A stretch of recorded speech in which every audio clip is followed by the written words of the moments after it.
Andalusia Marine, located in Andalusia, Alabama, your express, all-wheel stick steering, Polarcraft, Starcraft, Veranda pontoon dealer. One call heating, air, and refrigeration, Mr. Stephen Dubb, air conditioning guy you can trust. RMC Mechanical Contractors, located in Chelsea, Alabama. Give us a call for all your industrial contracting needs. Styler Arms, located in Bessemer, Alabama. You can also pick these rifles up at Simmons Sporting Goods. That is a Steyr Scout in that picture. I've been hunting with a pro hunter for about 30 years, guy. One of the finest rifles made. Pick one up today, and you'll see what I'm talking about. Alpha Plumbing, Mr. D. Robinson. He's been with us since day one. Call him for any of your plumbing needs, a plumbing guy you can trust. CT Ward Power Sports, Camden, Alabama on Highway 28.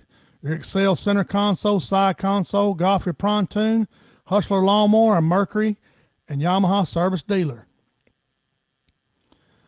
Power Brakes. If you want to get your total boat control under control, get you a set of these. Give old Chad Clifton a call, www.mypowerbrakes.com. Andalusia Marine. All right, folks. I guess that went smooth. We try to thank our sponsors for this show. Welcome to CrappieKast. I guess let us know y'all can hear us fine. Oh, yeah, we got some people tuned in there, Johnny. Man, there's already 40 people on here. That's awesome, dude. Yeah. Appreciate y'all tuning in, man. Let's see. We'll shout out Scott Seals is on here. Holden Higgs, Blake McDaniel, Chad Gillen, Jess Pratt, Ronnie McKenzie, Keith Spencer, old Sonny Mooney, old Corey Newby from Rome, Georgia. Greg Hammett's on here. He said he made it. Mr. Philip Dodson. Did Greg go with you today? I went with Greg. Yeah, you went with Greg. Okay, cool. Yeah, they went mullet fishing. And Mr. Bill Lawley Jr., Mike. Occasion, so we got to go on I guess it'd be called our mullet boat now. That's awesome. That's awesome. That's awesome, guys. I want to welcome Shiloh Chappelle and congratulate him on his top 5 finish at the Crappie Expo Invitational there. Congratulations, buddy. Thank you. I know he done a lot. We're going to hear a little about it during the show, but I know he worked his tail off up there fishing. I guess it was 9 days straight, wasn't it? Yeah. You made it to day 3. It's 9 days, and I can tell you, backstage we were all glad it was over. I bet. We were done. Yeah, fish that don't act right and little sleep and on the water, it'll take it out of any grown man one above. Yeah, and I don't know if a lot of people notice, but even though we're staying on the lake or right there, we're still getting up at 3 o'clock every morning. Be up at 5, still at 8:30, 9 o'clock, and you're up at 3:30 every day on the water. Scratching your eyes out, looking at grass. Shallow for a little bit, but hey, a lot of people don't realize how tournament fisherman's day starts and how it ends. Can you go through that initial? You get up in the morning, leave out, and then by the end of the day, what all you've gone through, to fix everything you screwed up during that day practicing and everything else. Just go through that day and talk about, what your day is like. John, you act like I break everything at every tournament, though. Well, you do, bud. You do. Only one thing this last tournament, broke one piece, but we're good. It's still rolling. So we got there Friday.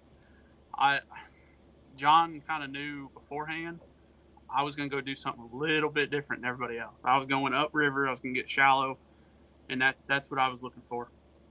So we get up 3:30 every day. There was 4 of us in the house. One of us would make breakfast, coffee, unhook the boat, unplug the boats. We'd pull up to the house and load the coolers up.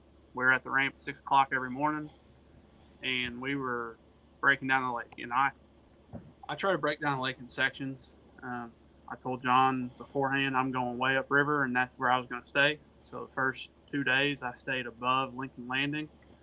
I scanned every ditch, every creek, every nook between Lincoln Landing and Neely Henry Dam. Every one of them. And it paid off with 3 spots.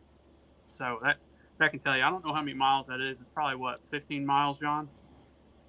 Buddy, you're educating me. I've never been on Logan Martin. I know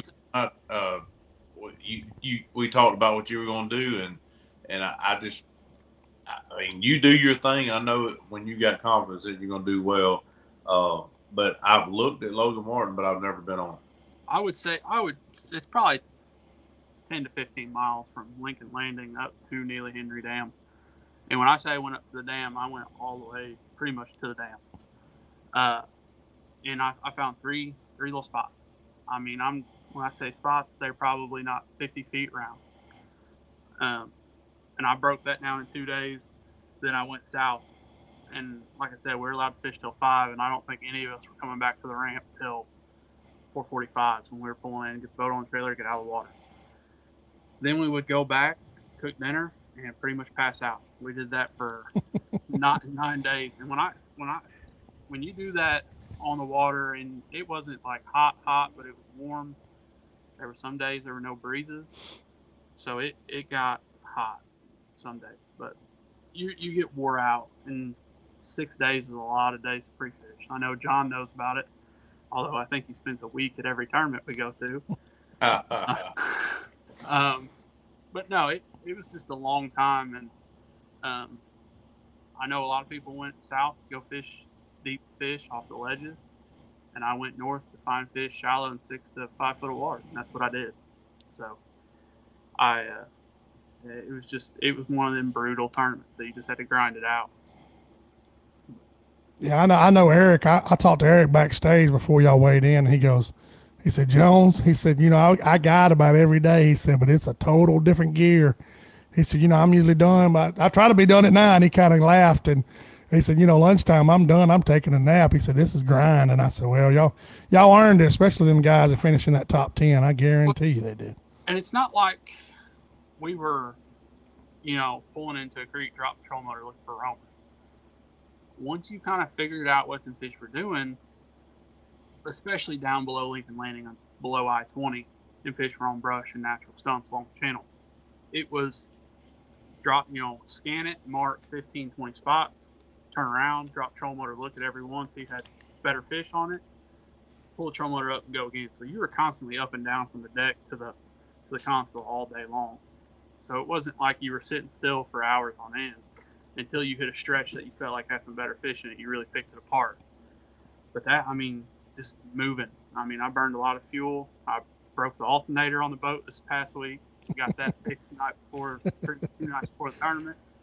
And I still, I had in the back of my mind, I could still go shallow in some of those creeks and catch fish even down on the lower end of the lake.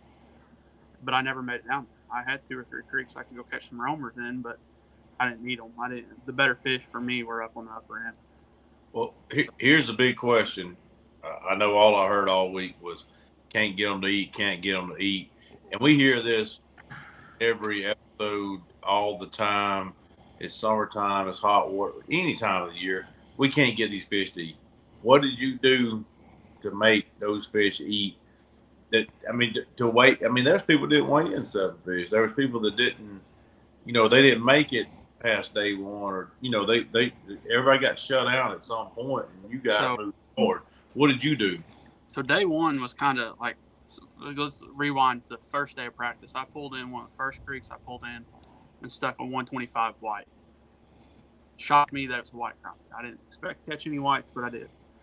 And it was in about 4.5 foot of water, which John and I talked. I was like, I'm going shallow. I'm going to go find some dirty water and get fish to eat. That was the only fish in that creek I caught all week.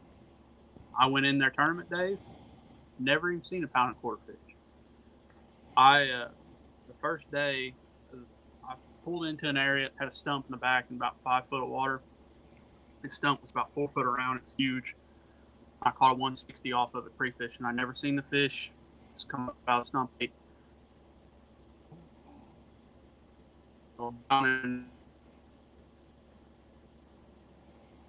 anybody can see that out there. We lost you for. We lost you for just a second. Go ahead now. Go ahead, Shiloh. So I found a stump in the back of a creek that was about 4 foot around, and I dropped with a long pole and caught a 160 black mid-morning, first day of practice. Never seen the fish, and it was on my little brown and silver hair jig. A lot of guys that go on trips with me, that's usually what I've got tied on. I went right back to it the first day of the tournament, and I went up there with the hair jig, and they wanted nothing to do with it. But I had 2 casting poles on deck. I knew there were some big fish there, and I spooked them all off. I had a ledge that was about 2.5 miles from there, so I went right out to my ledge and started casting. John, I used it all week. That's awesome. I hate that short pole, but I cast it at the first 3 or 4 fish, and they wouldn't act right, so I picked my long pole back up. First fish I caught on it was a 160. White fish out of the river on a piece of standing timber. And then I just kind of worked up that ledge with the long pole. I caught another 130, had about 8 pounds the first day. Went back to that stump I started on in the morning, and I crept in there. Like, when I say I crept in there, trolling motor on 1, and I just slid up to them. I knew they were going to be there, and I casted a little bitty mermaid. I cut that down to about 1 inch, so I had that. I don't even know if you'll be able to see this.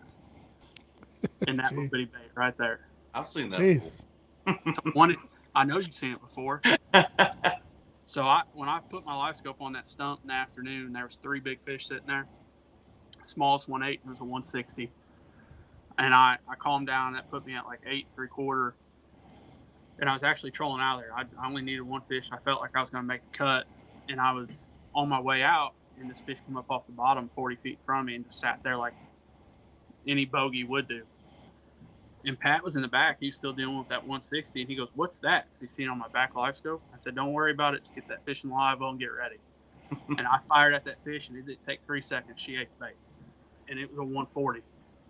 So that put me right at 9. And we quit fishing. That was 1 o'clock. We just stopped fishing, started fishing. Saturday was completely different. Started on the ledge with long pole, never got a bite. I didn't have 7 fish Saturday till 11:30. And you want to talk about being sick? I sent a text to our group, John, Jessica, Kevin, and Jessica. I said, "This lake is crap." I said, "I hate this place. I'm done with it." And that was after we got off the water. I said I was frustrated. I caught between 11:30 and noon. I had about 8 pounds, and I fished all afternoon without a bite. 1 bite. 2:30.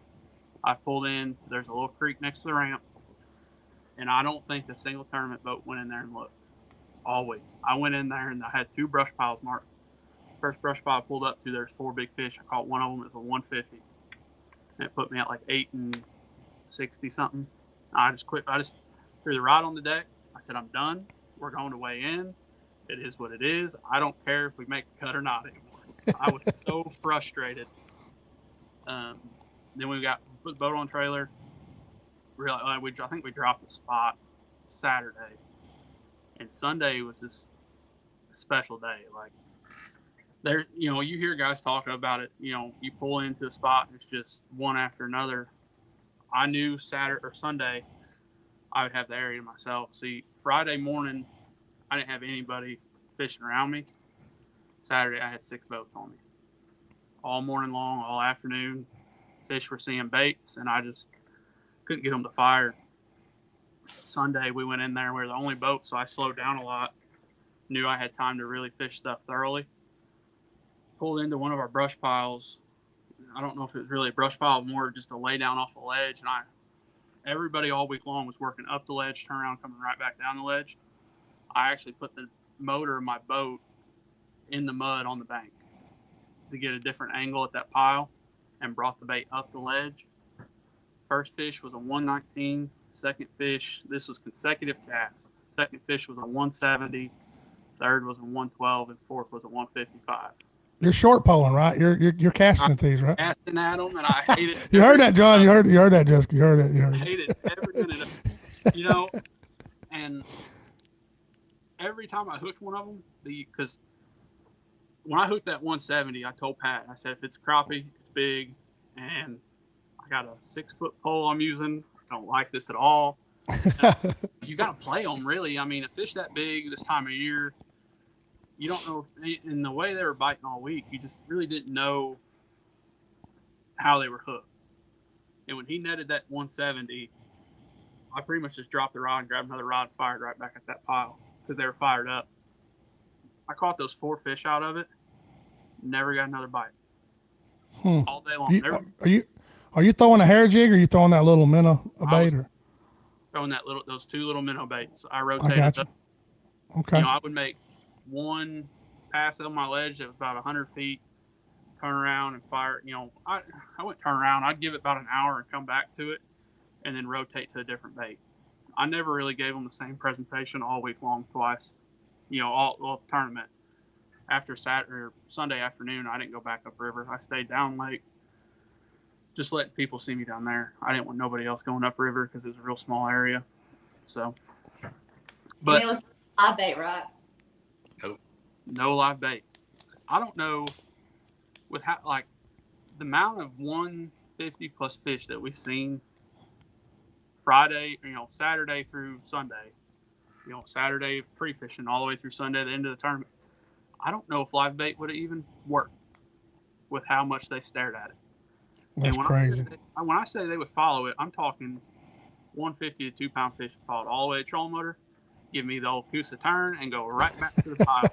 The Coosa turn. I was asking some guys from Texas about that Coosa turn because they come walking by Saturday, and I told Jonas, well, they found out about that Coosa turn. And I'm not laughing at them. I'm laughing with them because John, said that term to me, and I laughed. I was like, yep, it's not picking plums off a tree now. It is brutal. And the good thing about it, Shiloh, this information you're giving and John gives and Jessica, this applies to a lot of people. A lot of people fish for black crappie around, Mississippi, Alabama, Georgia. So they know exactly what you're speaking of. Yeah. And I think a lot of it Sunday was I slowed down tremendously. Like when I knew, I was boat number 6 out Saturday or Sunday. And when I got up there, I knew nobody else was coming up river. There was one other boat. He was fishing way up river. Pat further than I was. I probably stayed within 3 miles of Lincoln Landing all week long. Tournament days. And, I knew I had that ledge to myself. I was going to be able to fish it, just, as clean as I wanted to, just take my time and go fish my stumps. I had some other places I could go hit. And that's kind of what I did. I really took my time Sunday and just stayed in my element, and I went and fished confident. I knew what I could do. And that's kind of what I seen all week. Going into it, I was thinking, I looked back at the Lay Lake Tournament Series. I think 7-2 won it there 2 weeks before, right, John? Yeah. So I knew Logan was going to fish tough. I knew it was. And I knew going into it take 9 to 9.5 a day. And I felt comfortable I could do 9. I got that kicker bite. I could do 9.5. I just never got that big kicker bite all week long. After fishing that Sunday late tournament, I said if it stays warm and we don't get any rain, those boys are about to catch hell up down Logan Martin, and that was the truth. I mean, you got Cagle, who's the best, respectively the best black crappie fisherman in the country, and when he's coming in the ramp saying it's flat out tough out there, it was tough getting them fish to fire. And Chase did an excellent job out there. I know he fished 20 to 30 foot deep all week long, and he caught a unicorn pre-fishing. He caught a 220 white off the stump pre-fishing. And I knew once he told me that, I'm like, you're gonna do well here. And he did. He did a great job. He stayed out there deep all week long, and he caught him. So that's awesome. Not only Chase can catch him in a mud hole, though. I mean, that. It just seems like every time you see his name, he's up there toward the top. But you do the same. But he really is. He's well rehearsed. I mean, he comes from Reelfoot, and he guides on Pickwick, Reelfoot lakes, and he spends some time in the summer over in Mississippi on the mud hole. So Pickwick, and you've been to Pickwick, John. It's not a shallow body of water. He likes to fish deep there. He's good at it. Fishes Kentucky Lake a lot. Just to clear that up, I wasn't saying a mud hole. I'm just saying he'd go over to a mud hole on the side of the dirt road and catch it. Yeah, John mentioned him before that, but when we were actually setting up for the expo, John was like, he said, Petty's going to be hell. He's going to be somebody to deal with. And hey, he was up there just like you guys were. I would probably put this. Chase is probably in the top 3 fishermen in the country right now. He's fishing really good, and he's on the water a lot, and he knows what he's doing. So, I give utmost respect to him. But, oh yeah, well that's awesome, man. I'm glad you're sharing some. The good thing is, Shallow, you've seen a lot of fish. So when it cools off, those people that fish Logan Martin are gonna have some fun. I mean, if this would have been a month, like at the end of October, it would have been a slugfest. All them everybody that's saying it's going to take 13 pounds, yeah, it would have in October. There's no doubt. Towards the end, it would have took 13 to 14 a day. The fish are there. Let's get them to eat right now. Absolutely. I mean, people don't realize those big fish are deep, and you can see that they're big fish, but you cannot get them to. In several cases, in the same scenario that we dealt with, and I know you saw it, those fish are there. You can't even get them to acknowledge the bait, much less follow. I mean, there's no follow and turn. It's just even acknowledging the bait.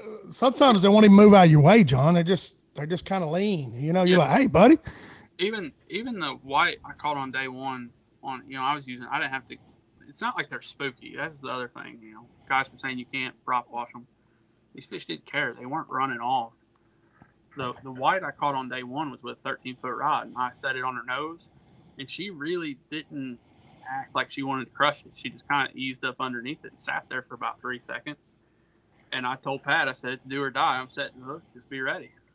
And she was there. She had it in her mouth the whole time. I never felt her bite. Man. They're just lazy this time of year. It's part of it. When we were in a lake, we're taking our jig and trying to hit them in the head just to make them. Yeah, just trying to bump off. If I'd had a brick like we talked about before, I would have thrown the brick and like, all right, you moving away another buddy. I mean, I'm throwing. You'd have a better chance of hitting them in the head than them moving. Probably. Yeah. That's crazy. That was part of my shallow water plan.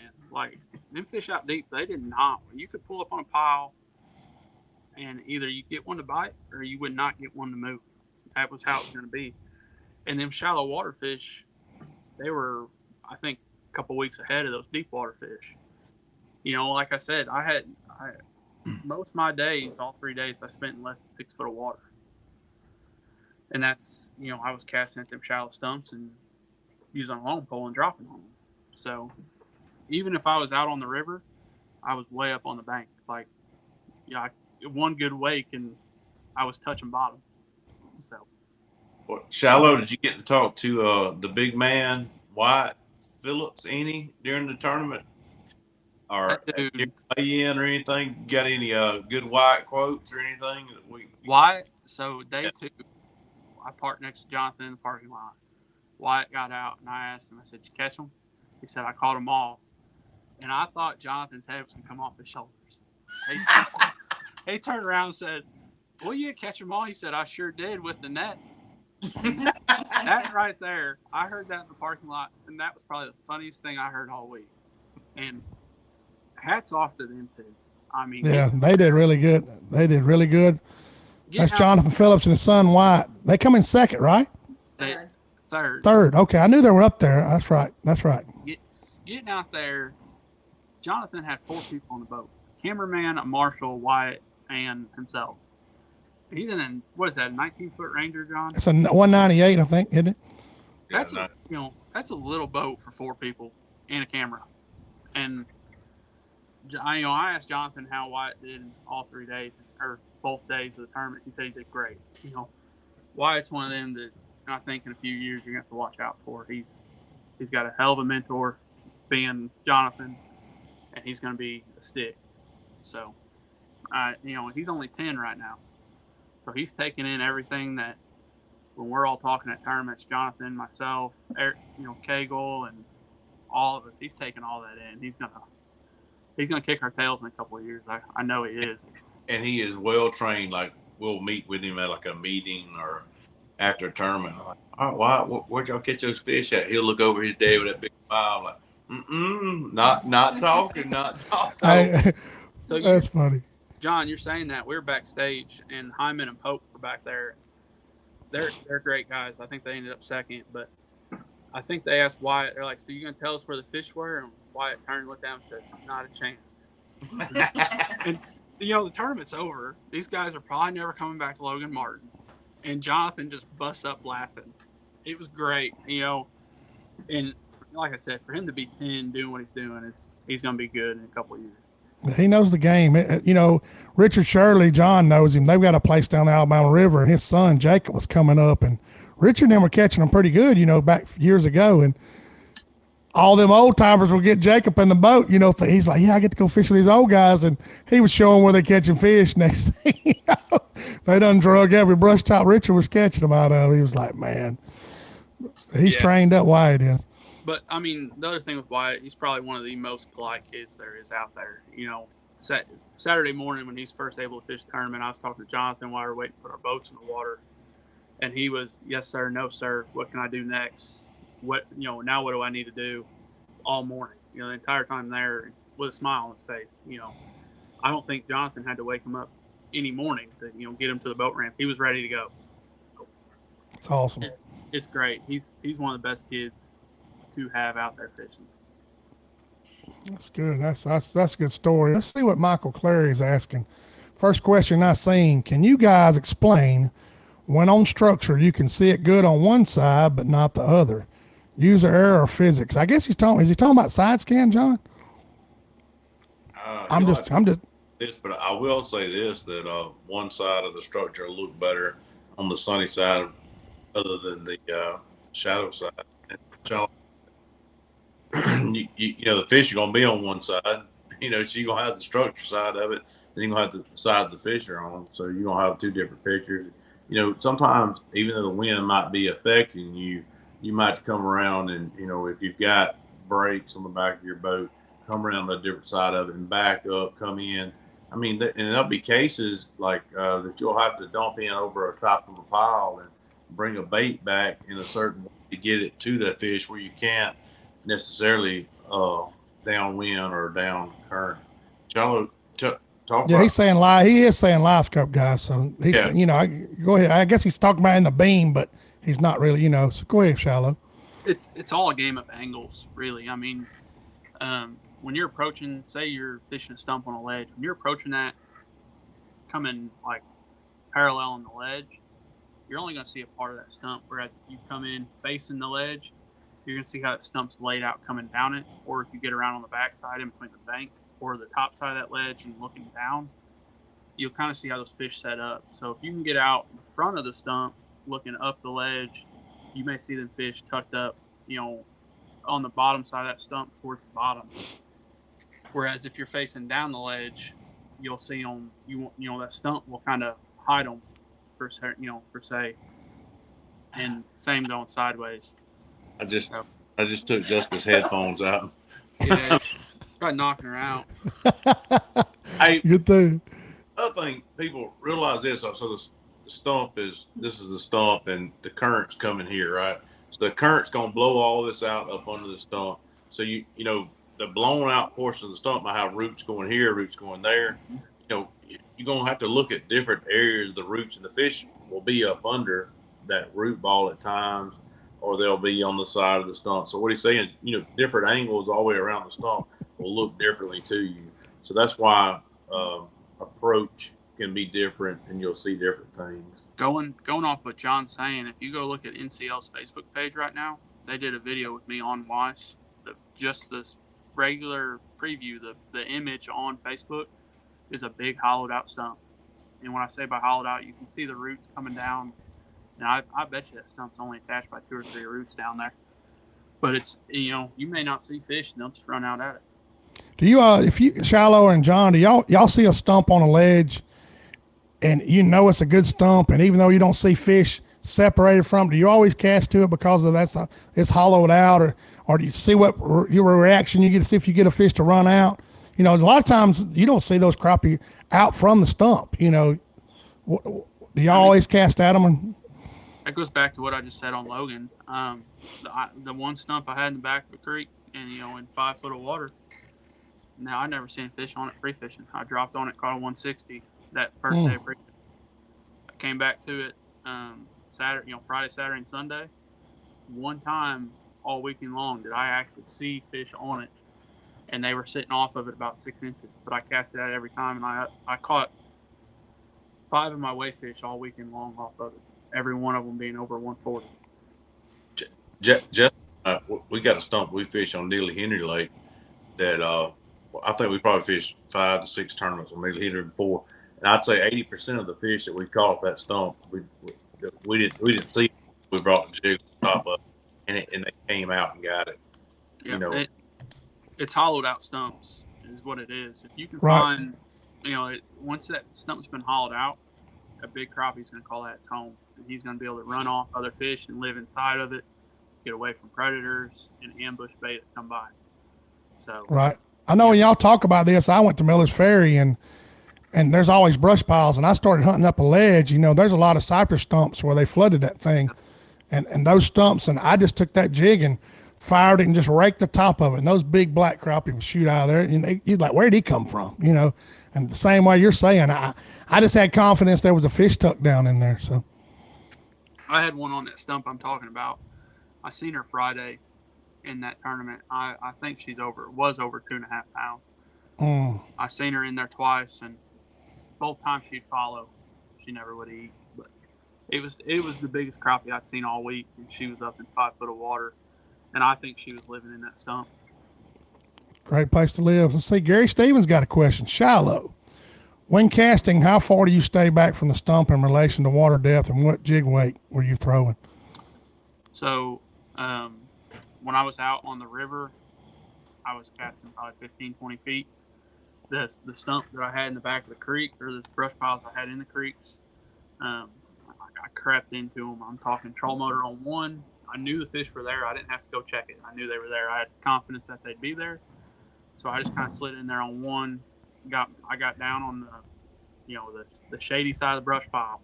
And when I say by that, sun's in the east, I was on the back side. That way my boat was not casting shadow at those fish. So if they did chase, my jig would never get to the shadow of my boat. Those fish had no idea I was there. It just looked like natural shad pretty much.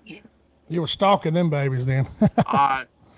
Any kind of like anything spot and stalk wise, I did it right there. I got on the downwind side of the brush pile.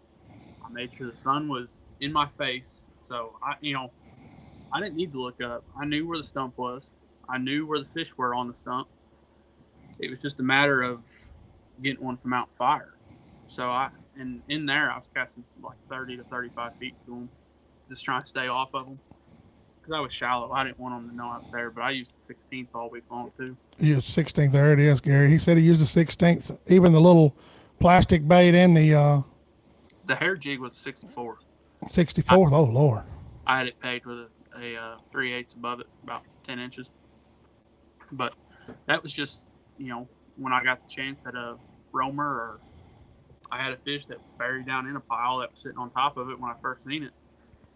I'd go down there and just set it on his nose and shake the crap out of it till he ate it. And it worked a couple times Friday, Saturday, and Sunday, not once. Shallow, it was good to hear you talking about shaking that jig in front of them. I heard a lot of the guys talking about it was a reaction bite. What differently did you do other than shaking it on them to get that reaction bite when you were approaching those fish? I know we first come by those fish. We want to do a slow roll, get their attention. Obviously, some of them eat a bait. What did you do after that when that didn't work? I just kind of stuck with that little twitch, just taking my my index finger and tapping the rod. Really, that's all I pretty much did all week long. Especially when that first initial cast didn't work. But if they didn't hit it on the first cast to throw any intentions, come to get that bait, I just picked a different rod and throw a different bait at them. I wasn't going to sit there and waste my time trying to get them to react on the same bait they just seen. So. Yeah, that's a good idea to have them on the deck. You had 2 casting rods, you're saying. I had 2 casting rods and a 13, And if I seen that brush pile at 40 feet, that gave me, on the river, I had 2 chances, one at 35 foot, one at 20 foot. And by the time my 20-foot cast come through, I was picking up the long pole. And I know my marshal both days, Friday and Saturday. He got tired of me swishing through rocks. I mean, I was burning through them. It was every stump and every brush pile I hit. I 1, 2, 3. I'm on to the next one. Unless I felt like there were some big fish there, then I would sit there and try to work on them a little bit. But then I would be on to the next one. So I didn't stay on one brush pile or stump very long, other than the couple I had in the back of the creek that were holding big fish. I'd kind of wait for them to come back and try to get another one at fire, but that's about it. What? I got a kind of a funny story, and we'll go into what you use, Shallow, in this scenario. Shallow's got a bad tendency to leave his scales up on the front deck, and they'll go airborne and fly away and never to be seen again. And we were fishing a tournament, and he had to go buy some scales. That's all he had at the time. So what scales did you use in this tournament? You know, to weigh fish, monitor fish, and be John, successful. I'm trying to be a different person, okay? First off, we're trying not to break anything on the boat. We almost make it indestructible. We're gonna start calling him the Demolition Man. I hate to interrupt him. That's what we're gonna call him, the Demolition Man. I've got a spare lower unit now. Like, I'm going through whatever I want to go through. So I use my Rapala all week long. I bought a good one. And every time I weighed a fish, I put it right back in the console. It stayed in the console unless it was weighing a fish. That's awesome. And free fishing, I bet I only weighed 2 fish. I weighed the 160 I caught in the back of a creek, and I weighed 1 fish maybe on the south end. It's like a 130. That was it. You could look at these fish and you could tell, all right, it's a better fish than what I've been catching. So, but. No, I didn't lose nothing this week. Thank you very much. They're always poking each other. He's got gorilla hole on the bottom of his boat too, guys. He knocked a few holes in his boat. And yep. How's that thing holding up? Just about since I brought it up. When I rolled in those creeks this weekend, I trimmed up, stayed at about 4 miles an hour. If there was a stump in the way, didn't really care. That's awesome. Find out how comfortable it is. That's awesome. No, and I didn't break anything on the trolling motor this week. Yeah, man, the good Lord's looking out for you there, Shiloh, for sure. You go to Truman and your Ultrex decides it's going to quit working. Your motor decides it's going to throw an alarm. You decide to come home and just fix everything in 2 weeks, So we're good. You're about to hit the road, guy. You might as well tell everybody we got 83 people tuned on. Thank y'all tuned in. Excuse me. That's awesome. Tell them what your plans are. You got 3 tournaments coming up, counting the one you just did, right? Well, counting the one I just did, we got 4. So okay. I leave Monday to go to Grenada, Crappie Master Elites. I'll be there till Sunday morning. And then Sunday morning, I pack up and I go to Somerset, Kentucky for Lake Cumberland, Crappie USA. And I get to come home for 5 or 6 days, and then I get to go whip up on John at Old Hickory. Deep black crappie. That's the Midwest Crappie Alliance, right? Isn't that the name of that, John? Make sure I got it right. Yeah, I don't think it's going to fish as deep as the one last year. No, it's not going to be like Dale Hollow catching them 45, 60 foot deep. If that's the case, I'm going to have a headache all week. But no, Old Hickory, it'll fish good. You can catch them however you want. That's awesome, guys. Shooting docks, whatever you want to do.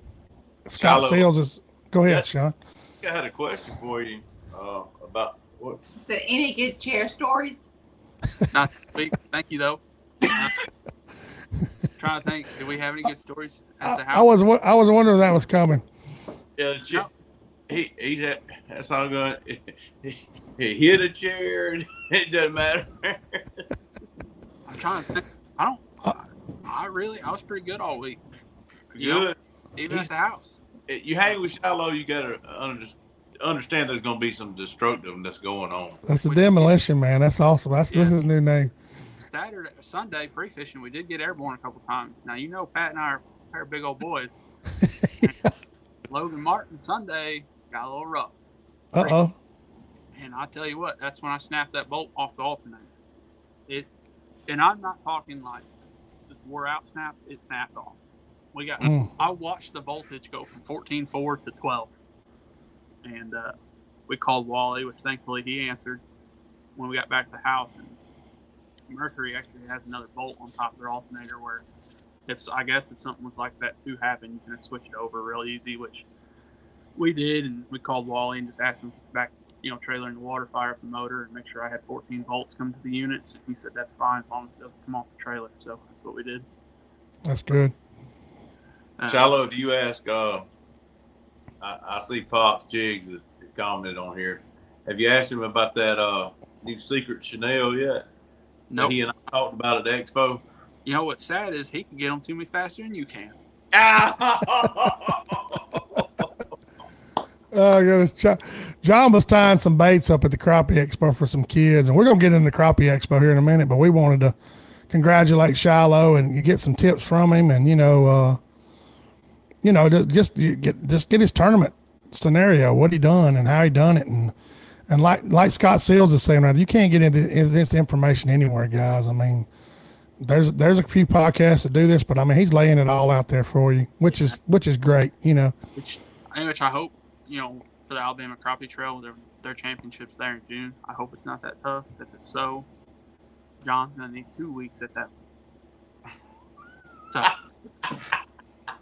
it wouldn't do me any good, buddy. You still probably beat me. No.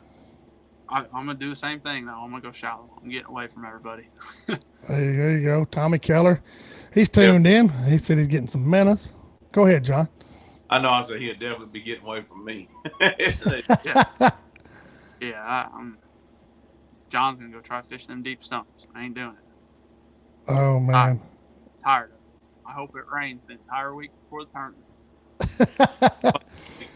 Shallow Pop said, just got 2 skeins in today in the mail. I seen that, yeah. Oh, Jim's a nice guy. It was funny, Shiloh. I haven't met Jim or James. Or he came up and I seen his jersey. It said Pops Jigs, and he had an envelope with my name on it. And he, matter of fact, I already put him in my truck. He goes, I heard y'all talking about them jigs and them ghost jigs. He sat there and I looked at him. I was like, dang, them look pretty good. I'll tell you what, James. So I can pull a jig out of my box from 3 years ago that I've never used, and I could send James a text, say, hey, I want this. I can just tell him the name of it. In a week, I'll get those jigs, and they will look exactly the way they did 3 years ago. Yeah, he had a jig Bible with him. I mean, a big old folder. He said, look through here. He is the most consistent jig tire I've ever seen. They hold together. It takes about 250 fish for when it can start coming untied. And in my opinion, it just gets better. When it starts coming untied, them fish just keep nailing it. He's a super nice guy too. He stayed at our booth a lot, man, and then he was a real nice guy, man. And like I said, he opened that catalog up, and John and him was talking about while they were tying. I just flipping through the catalog like a little kid, I was like, man, there's a lot of good jig makers out there, and he's one of them for sure. He's probably the hardest working one I've ever seen. Be honest with you, he's got a full-time job. He works. Yeah, he drives a truck. He told me, yeah. Truck driver. If whatever orders he has that has to be out that week, he takes those materials with him on the road. He'll tie in the hotel room when he gets done driving. Man, that's getting it there. He'll pack his stuff up, drive for however long, and then start tying again that next night. So he gets orders out as quick as he can. And I know he's a one-man show, so sometimes it takes him a little bit, but he does a good job. That's awesome. Let's see, Brandon Lutz. What's he saying? How can you tell north, west, south, and east on navionics when trying to break down a body of water? John, you want that? I mean, is it not north? Is it north when you first pull it up, or is it road? I can't. Go ahead. You can adjust your mount however you want it. I think you can go into the settings and go into north up, right, John? That's right. You can go north up, head up, but the problem you got with it is if you're going you're playing on your phone and you sit on the couch looking at it, you're not moving, so it's not going to be able to necessarily adjust to where you are moving. So it might give you some spin. So my advice if you sit on the couch is orient yourself when you're looking at it, maybe by the cursor that's on the map, or look at the on a map and figure out which way is north, which creek is north, which one's east, which one's west, and go from there.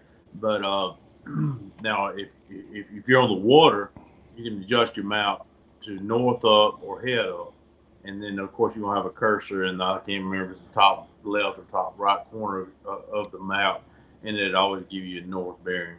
So Brandon, I just pulled my Naviox up on my phone. There you go. If you hit the little charts in the bottom left, pull up your map options. It has north up, head up, of course up. Just click on whichever one. I usually run north up. I know a lot of people run head up, but I don't like my map moving when I'm moving. So I keep mine north up even when I'm heading south or east or west. I'm a head up guy because when you used to spot a rig, I always wanted the map, going the way I was going. I didn't want to have to adjust off that. But in today's time, I mean, it matter, but when you're pushing poles or something like that, you always want the map going the way you were going. I know when I first turned that Helix, that 15 I've got, it's big, and that's when John said, "Hey, you need to put that thing on heads up," because I didn't know where. I was like, "Where am I going here?" Well, let's see here, guys. So we got any more questions here? Yeah, that's what he said. Brandon Lutz was saying he wants to tell the difference when he's at the house, John. So y'all handle that thing. So. North would be perfect if you're at your house, because that shows you all the time that north's going to be up. Yeah, you want it to orient the same when you're at the house. You don't want it trying to adjust force off you moving. It was a hot mess. So, but what you do in that scenario is look at the map ahead of time and with it north up and say, all right, that creek's north, that one's south, and you can get your mind right of how you're looking at the map. So John, I don't know if you do it, but the only reason I do mine north up is because my map doesn't move, but also north up, usually your dam's always going to be at the south end of the lake. That tells me where the dam's going to be, so I'm going to get as far away from there as I can. Go towards. Why is that, shallow? Because the water gets clearer towards the dam. Is that what you think? Pretty much, yep. Yeah, that's awesome. That's awesome. You hear a lot of bass guys say that, shallow. They're like, "Hey, I'm going," and I guess it's the exact opposite when it's muddy. It's first to clear up or what? I don't know. So it's huge on Logan right now. Is at Lincoln Landing. It's got a stain to it. It really does, especially in the creeks right there. You get below the bridges like I-20, it's gin clear. I got into a hole Sunday on Logan, and I know another tournament boat watched me go in there, and I know as I was going in it, they're like, "There's nothing back there. Why is he going there?" Well, it opened up into a little pocket that was 4 foot deep. Went through another little cut, and it dropped into a 20-foot lake way back in the back. There wasn't crappie in it, but it was gin clear, like it was an old rock quarry. So that's crazy. I thought it was going to be an awesome hidey hole, but it was not. It was terrible. Well, you said the first day you went 15 miles and found 3 spots, and that just tells you the scenario. 3 spots out of 15 miles. That puts it in perspective for real. I mean, tournament fishing. Well, yeah, but crazy part, you took that out. He said, I got these 3 spots. Now I can move on. You know what I'm saying? And when I started going south, I tried to replicate those spots, and I did it in 2 creeks. Right. I found a hole in the creek in the back of it. It's 10 foot. I had pound 10 fish roaming in it. I could sat back there and caught them all day long. But that's not what you're looking for. You're looking for the 120 and up fish. I know Saturday I weighed in a 0.89, and Sunday I think we had a 101 in the live well still. So I got rid of those. I got rid of that 0.89 with a 140 or 120 Saturday. That puts me over 9 pounds and essentially gets me up into third. So that's huge. Yeah. Knowing that one fish puts you there is crazy. So let's talk about this right here. All right, so people are going to hear these weights that you're talking about. I'm like, damn, that sucks. 110, 120, 130, 160 is a good fish. Explain to people, you showed up and in your mindset, hey, I'd love to catch 2-pounders. I know if I'm catching 2-pounders, I'm winning this tournament. Explain to people how you had to set your mindset to fish that tournament and where you had to lock in your focus on size and what you did to get that understanding.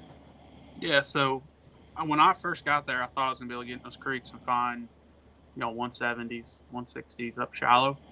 I quickly realized there was 120s, and I caught an occasional 160, but there was a lot of pound 10 to pound 25 fish in there, and that kind of told me how the size was going to run throughout the whole lake. I mean, those shallow water fish are going to be your most active generally.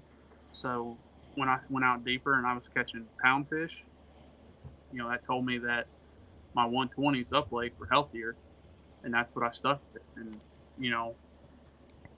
when you go 2 or 3 days and you've seen one 160, you've caught one 160, and that's the only one that's bit, you've just got to accept it. Like, all right, I know.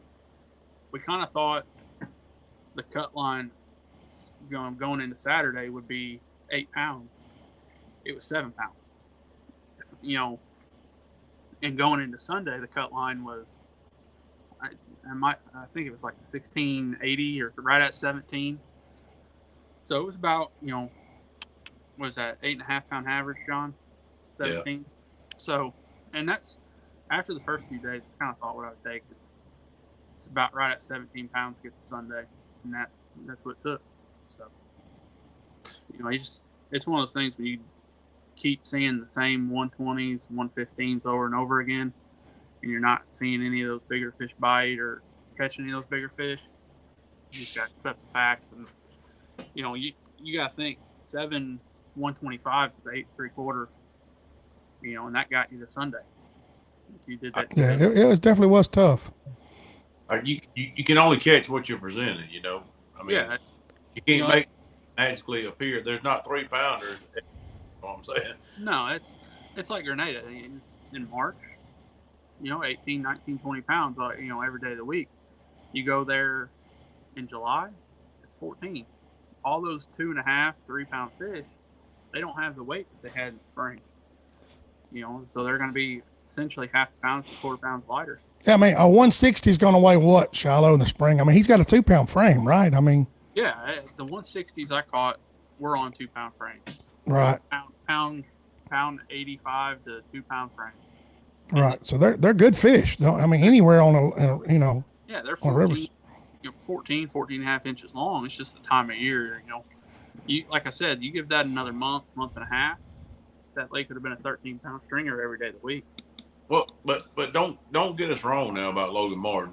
There's places on that lake right now you can catch 180s. Oh yeah.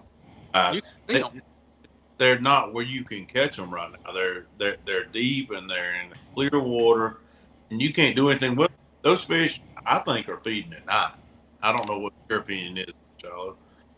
I don't necessarily know that they're feeding at night or just that bait is not being presented like the rest of the shad in the lake are.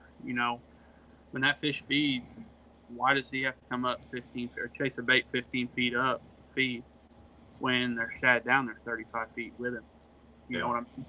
If he can. I know I night fished down there with a guy, and we had toughies and shiners, and these weird looking minnows come up, and he actually caught those in the net. I don't even know what they were. And I remember fishing with those things, and we just whopped them fish with them. It's been a long time ago, but I can't remember what they looked like. But I remember he's like, "Oh, we need to catch some of them," and what was going on. It was a real thin looking minnow.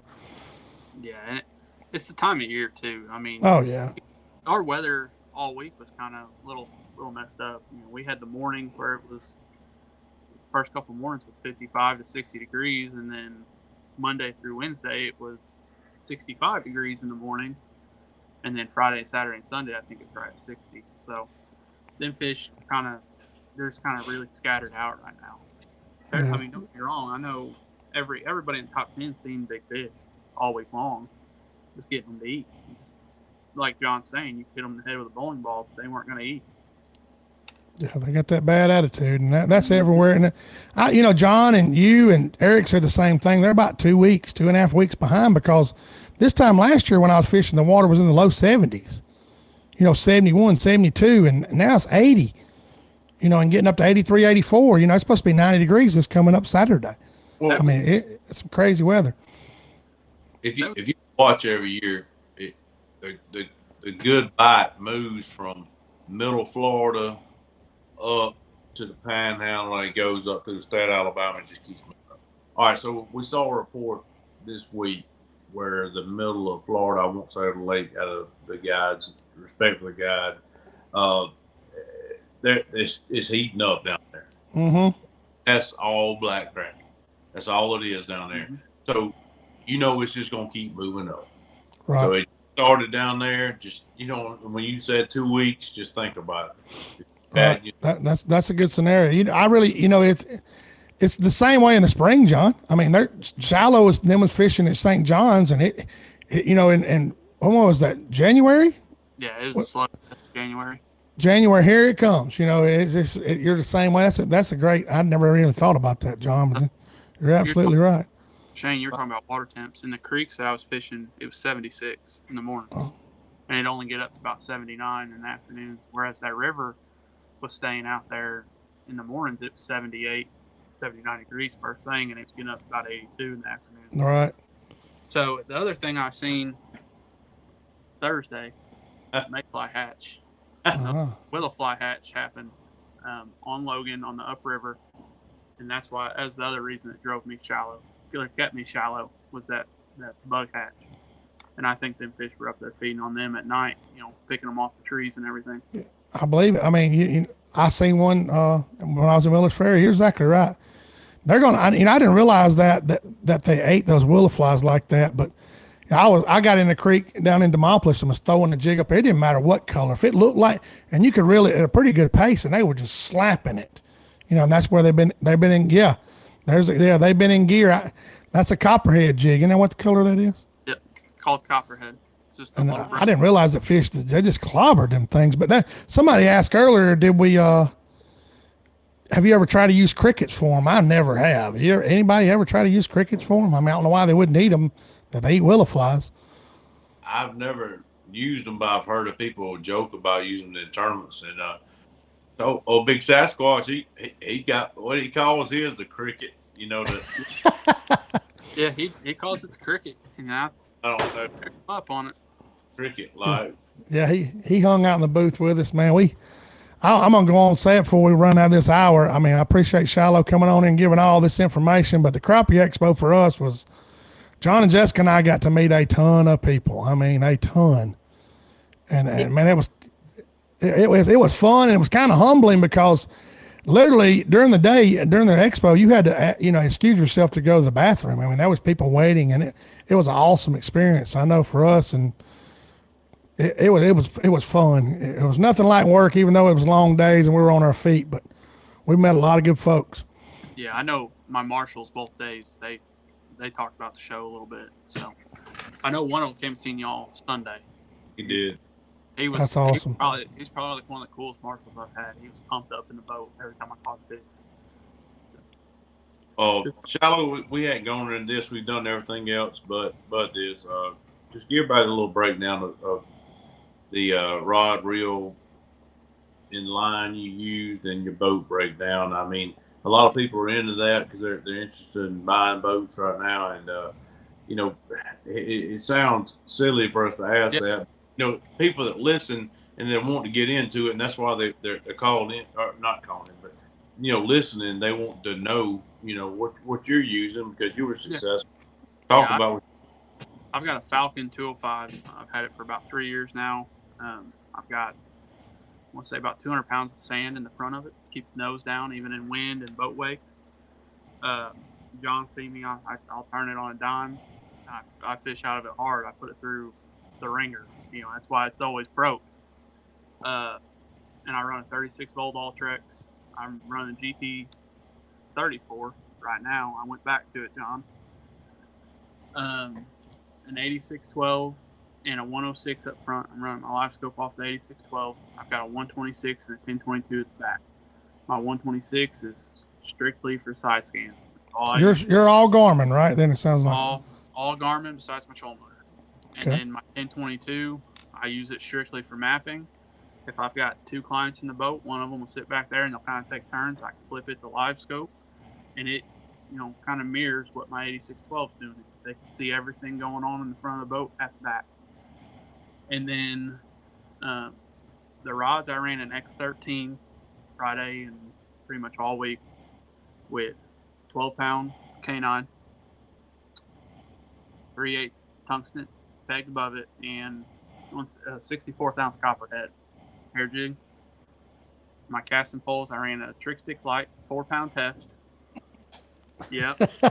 He hates to say that. You know what? He just sure he's like, it's casting. Yeah.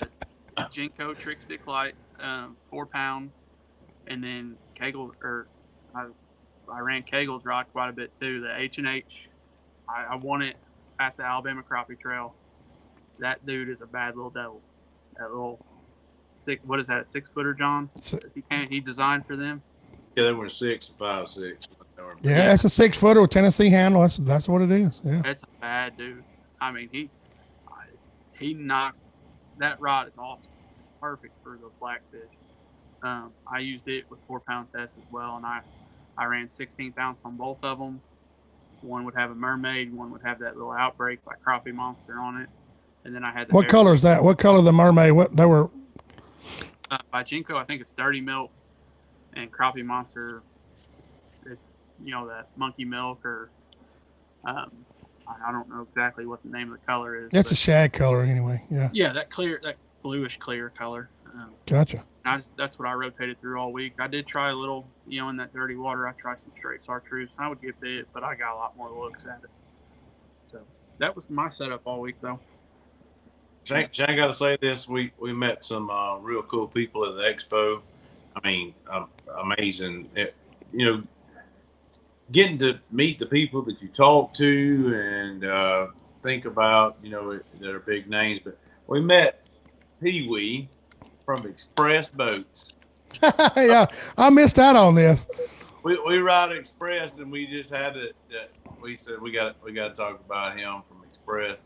It was cool, you ride a boat and then you get to meet one of the big dogs from the company. It was very cool. No, Shallow, thank you so much for hanging out with us. Yeah, man, that's awesome information. And a lot of these guys, they fish Logan Martin, and they're going to be chomping at the bit to get up there in the next few weeks, and that just fires them up even more. I'll tell them right now, if they got a bunch of fish on a brush pile they know about, give them a week or two. I'm pretty sure they've seen every bait made in the country this past week. Absolutely. There's nothing on that lake that has not seen a jig on it this past week. Yeah, I know. Docks all the way to brush piles.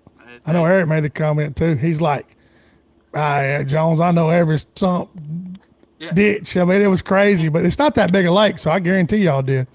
Well, if you're going for eaters right now, you can go out there and catch as many eaters as you want. It's, John, the best way to describe it's like Mitchell. You remember how many eaters at Mitchell? It's just like that right now. Only there's not a great brush pile right in front of it. I remember that tournament. That's awesome, man. We still got 72 people on here. We had 80 something at one time, guys. We're running over an hour now. We try to cut it down where people can spend time with their families and stuff. And we appreciate y'all coming to the CrappieKast the Crappie Expo, and coming to the CrappieKast booth. I've got that on my mind, but I appreciate y'all getting to meet all y'all. And John and Jessica and I, we enjoyed ourselves. And Shallow, man, I appreciate you being on here, man. You're always in the comments answering questions anyway, kind of not really backstage, but I appreciate it. And we're going to keep up with you the next tournament. You say you leave Monday for Grenada? Sure. Yep. I think, I guess, John, you're going to be up at Old Hickory that Thursday before, huh? Yeah, I'm gonna get up there as early as I can get up there, buddy. Well, I have to get on that podcast. Y'all always gives me a hard time. I want to show up early. I want to get as much time in as I can. Amen. I sent John a text midway through the week and told him that fried rabbit was pretty good that old Stone made for us. Uh-oh. Man, I heard about that when y'all were down there at Mitchell. Hey, it's Pickwick, but Pickwick. Oh, okay. But at Pickwick, he brought hind legs. This time he brought back straps. So John missed out on the good stuff. What? Yeah. No. Yes. I know. Them rabbits in your yard should be in trouble anytime, shouldn't they? Man, their birth ticket's about to expire. That's awesome, man. Bust them up. Yep. That's awesome. It's been a great show, guys. Thank everybody for tuning in. I know we got some new followers on YouTube, and John and I, we've been putting those in-depth series out on Tuesdays, trying to put them out on Wednesdays, and trying to put the one John and I just done. That's some information I don't think anybody's ever shared that I know of publicly, and John does it very well, and he explained it. And I've had a bunch of feedback, John. I meant to tell you that earlier. Good. People say, hey, that is the best information that I've seen come out, on schooling fish. And hopefully when the schooling season gets here, we'll be able to share some pictures and some more information, guys, and let y'all get, to start chasing those fish, man. I appreciate y'all, guys. We're going to end this thing shallow, and appreciate Jessica being on here and John, as always. But we're going to end this thing, and y'all hang out, John, and we'll talk. And see y'all next Thursday live, and appreciate y'all.